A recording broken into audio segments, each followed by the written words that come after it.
Hello friends, नमस्कार।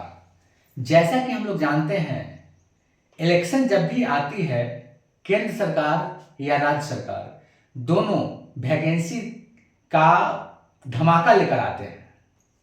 इस बार भी लाखों की संख्या में वैकेंसी आने वाली है। इस बार छूटना नहीं है, ट्रेन पर चढ़ ही लेना है। तो आज हम बात करेंगे, जीएनएम की वैकेंसी आई है, उसको फॉर्म फिलअप कैसे करें, चयन प्रक्रिया क्या है, उम्र सीमा क्या है, इस विषय वस्तु पर हम आज चर्चा करेंगे। तो जीएनएम का जो फॉर्म अप्लाई होने वाला है, बोर्ड का नाम है बीटीएससी स्टाफ नर्सिंग। स्वास्थ्य विभाग में जो वैकेंसी आई है उसमें पदों की संख्या है 11,389। वहीं सैलरी वेतन जो शुरू हो रही है 34,800 से। तो हम लोग इसी विषय पर आज बात करेंगे कि फॉर्म फिलअप कैसे करें, जो आपको आगे दिक्कत ना हो। डॉक्यूमेंट वेरिफिकेशन होगा, चाहे मेरिट बनने में समस्या ना हो, फॉर्म फिलअप करने में कोई त्रुटि ना हो, इसी विषय वस्तु पर आज हम बात करेंगे। तो चलिए हम लोग जो सरकारी नोटिफिकेशन है उसको देखते हैं, उसके बारे में जानते हैं। हाँ तो दोस्तों, आपको अप्लाई करने के लिए जाना होगा www.btsc.gov.in पे। हाँ, आवेदन की तिथि है 25/4/2025 से 23/5/2025 के बीच आपको आवेदन कर लेनी है। अब हम लोग बात कर लेते हैं शैक्षणिक योग्यता। शैक्षणिक योग्यता में आप मैट्रिक के साथ साथ जीएनएम का कोर्स क्वालिफाई होना चाहिए। इसके अलावा आप बीएससी नर्सिंग किए हैं तो भी आप फॉर्म फिलअप करने के लिए एलिजिबल हैं। हम लोग आगे बढ़ते हैं और देखते हैं उम्र सीमा जो है, आप अगर 1/8/2024 को 21 वर्ष का हो गए हैं तो आप फॉर्म फिलअप करने के लिए रेडी हैं। हाँ, अगर उम्र सीमा समाप्ति की तिथि हम लोग जान ले तो जनरल के लिए 37 वर्ष है। जनरल के लिए 21 से 37 वर्ष। वही आप जनरल में अगर महिला हैं तो इसमें आपको 3 साल की छूट दिया जा रहा है। 3 साल का छूट दिया जा रहा है। अगर आप ओबीसी अत्यंत पिछड़ा पुरुष हो या महिला जो भी हैं, आप 40 वर्ष के हैं तो आप फॉर्म फिलअप कर पाएंगे। अनुसूचित जाति, अनुसूचित जनजाति, अगर महिला पुरुष अगर दोनों 21 से अगर 42 वर्ष के बीच है तो आप फॉर्म फिलअप कर पाएंगे। हाँ, उम्र सीमा जो है आपके 10वीं की योग्यता, 10वीं के मार्कशीट के आधार पर तय की जाएगी। ये जो उम्र सीमा है वो सिर्फ बिहार के बच्चों के लिए ही एलिजिबल है। अगर आप बिहार के बाहर हैं तो आप 21 वर्ष और 37 वर्ष के बीच हैं, तभी आप फॉर्म फिलअप कर पाएंगे। अब हम लोग उम्र सीमा से आगे बढ़ते हैं और देखते हैं कि फॉर्म फिलअप करने में फी कितना लग रहा है। तो अगर हम जनरल वर्ग से आते हैं, अति पिछड़ा या पिछड़ा वर्ग से आते हैं तो हमें 600 रुपया देना पड़ेगा। अगर अनुसूचित जाति, अनुसूचित जनजाति से आते हैं तो 150 रुपया देना पड़ेगा। वहीं आरक्षित एवं अनारक्षित वर्ग के महिला उम्मीदवार हैं तो 150 रुपया देना पड़ेगा।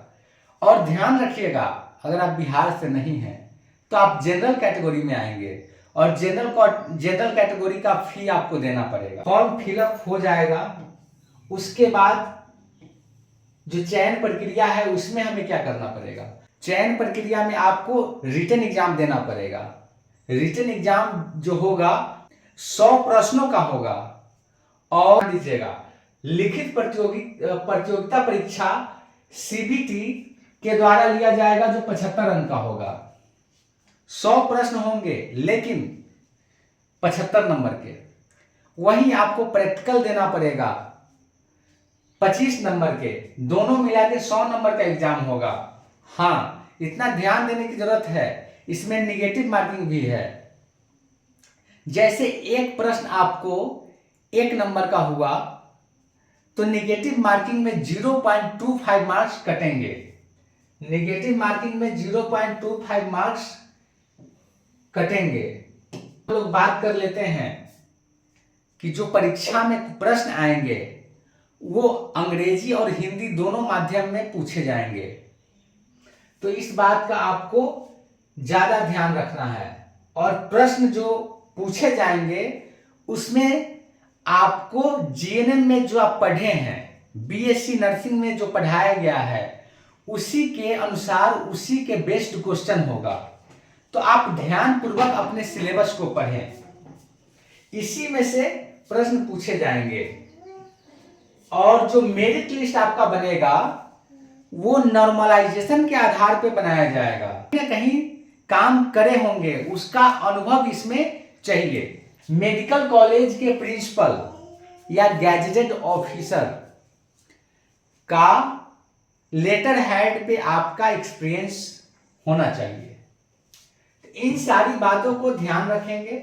ये सारे डॉक्यूमेंट आपके पास हो जाते हैं तो आप फॉर्म फिलअप करें, और फॉर्म फिलअप करने के बाद मेरी शुभकामना है आपके साथ कि आप इस वैकेंसी में एलिजिबल हों, मेरिट बने, जॉब करें।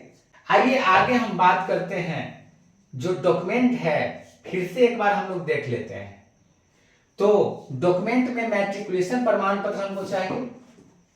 डॉक्यूमेंट में जो चाहिए मैट्रिकुलेशन प्रमाण पत्र चाहिए। जहां से भी आप जीएनएम का कोर्स करे हैं या बीएससी नर्सिंग का कोर्स किए हैं उसका मूल प्रमाण पत्र चाहिए या प्रोविजनल सर्टिफिकेट चाहिए। आगे हम लोग देख लेते हैं कि बिहार परिचालिका निबंधन परिषद से निम्नलिखित होने पर निबंधन प्रमाण पत्र चाहिए। इसके बाद जाति प्रमाण पत्र चाहिए। अगर आप क्रीमी लेयर में हैं तो creamy layer, non creamy layer हैं तो नॉन क्रीमी लेयर का प्रमाण पत्र चाहिए। इसके बाद आवासीय प्रमाण पत्र चाहिए। बिहार राज्य में है तो आप स्वतंत्रता सेनानी के घर से आते हैं तो उनका डॉक्यूमेंट चाहिए। ये सब आपको बहुत ही फायदेमंद साबित होगा। हम लोग ध्यान देते हैं कि डॉक्यूमेंट वेरिफिकेशन के समय हमें क्या क्या चीजों की जरूरत पड़ेगी। तो जो आप ऑनलाइन में जो सिलेक्ट करिएगा डॉक्यूमेंट वो आपके पास होने चाहिए। जाति, आवासीय, आय आपके पास होना चाहिए। ये सारे डॉक्यूमेंट स्पष्ट रूप से दिखना चाहिए। मतलब आप मोबाइल से फोटो खींच के नहीं डाल सकते हैं, स्कैनर से स्कैन करिए और उसको अपलोड करिए, क्योंकि जो डॉक्यूमेंट है वो धुंधला नहीं होना चाहिए, काला अपठनीय दस्तावेज नहीं होनी चाहिए। जो भी डॉक्यूमेंट आप डालेंगे एकदम मतलब सही तरीका से दिखते हुए होना चाहिए। अब हम लोग आगे बढ़ते हैं। अगर आप फॉर्म भरने जाते हैं तो आपके पास सारे डॉक्यूमेंट के साथ साथ mobile number, email ID, photo, sign सारे कुछ होने चाहिए। फोटो जो आप खिंचवाएंगे बैकग्राउंड ब्लैक होना चाहिए, आंख बंद नहीं होना चाहिए। इन सब बातों का ध्यान रखेंगे। आप जो फोटो खिंचवाएंगे जिसमें आप जो शर्ट पहनेंगे उजला होना चाहिए। इन सारी बातों को ध्यान में रखना है और फॉर्म फिलअप करना है। आगे हम लोग बढ़ते हैं। सिविल सर्जन या आपके किसी भी मेडिकल कॉलेज के प्रिंसिपल, प्रोफेसर, ये सब के लेटर हेड से आपके किसी भी प्रोफेसर के लेटर हेड से होने चाहिए। इसी को फिलअप करिएगा और साइन करवा लीजिए। कार्यालय का मुहर और यहाँ साइन करेंगे। तो इन सारी बातों को ध्यान में रखना होगा फॉर्म फिलअप करने के लिए। अगर इन सारी बातों को ध्यान में रखते हैं तो आपको कहीं भी किसी भी प्रकार की दिक्कत नहीं होगी। सिलेक्शन में